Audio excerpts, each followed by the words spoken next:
For our last week of cooking this term, we are making our portable breakfast, which is on page 38.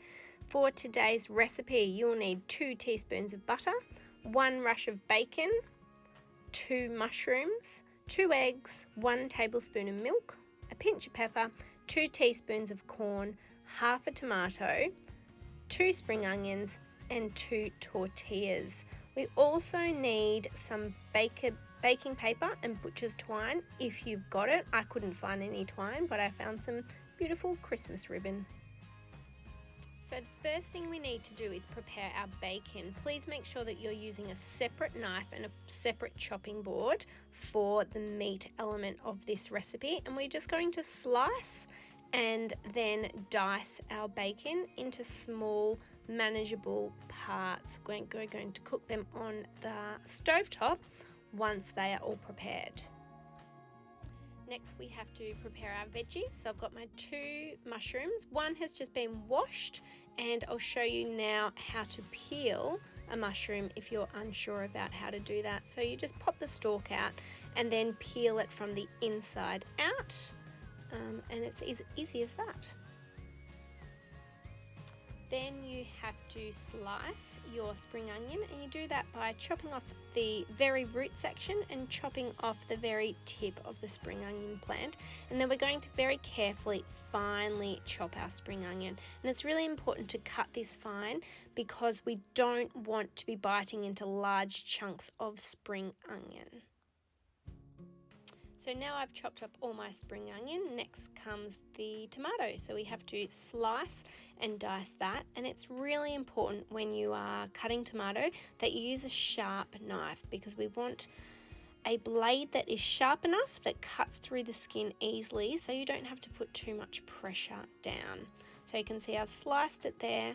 I'm keeping my fingertips well away from the blade, and my knuckles are touching the knife instead, so in case I slip, I'm not going to hurt myself.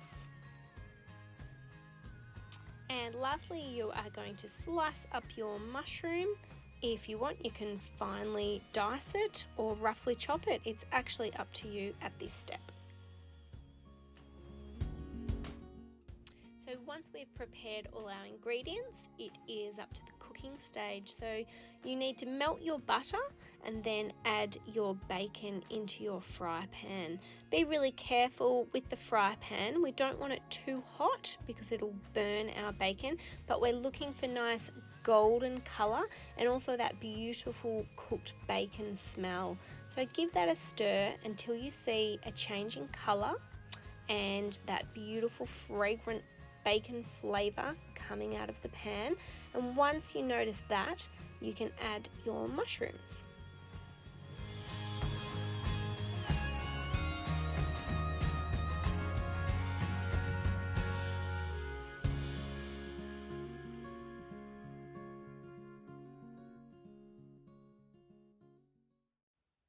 So once you've fried those off, take them off the fry pan, turn the stove off, and just place them into a bowl ready for the last step. So what we're going to do now is make our scrambled egg mixture. So we're going to crack our eggs into a separate bowl, pour the milk in, and crack a little bit of pepper into that as well. And then we're going to mix that all together and pop it on the fry pan. Doesn't take long at all to cook your egg mixture, so be really careful with it because you don't want to overcook it, otherwise you'll end up with rubbery tasting eggs. Simple as that. Take it off the stove and let's put it all together. So now we're going to add our scrambled eggs to our bacon and mushrooms. We're going to pop our spring onions and tomatoes in, and also the corn, which I drained from a can. Mix them all together until they're combined, and we're ready to heat our tortillas and serve them up. Place half your mixture into one tortilla, fold it from the bottom and then the sides, and then grab your baking paper, fold it around your tortilla to hold it in place, and then you're going to make it look pretty with some twine or ribbon.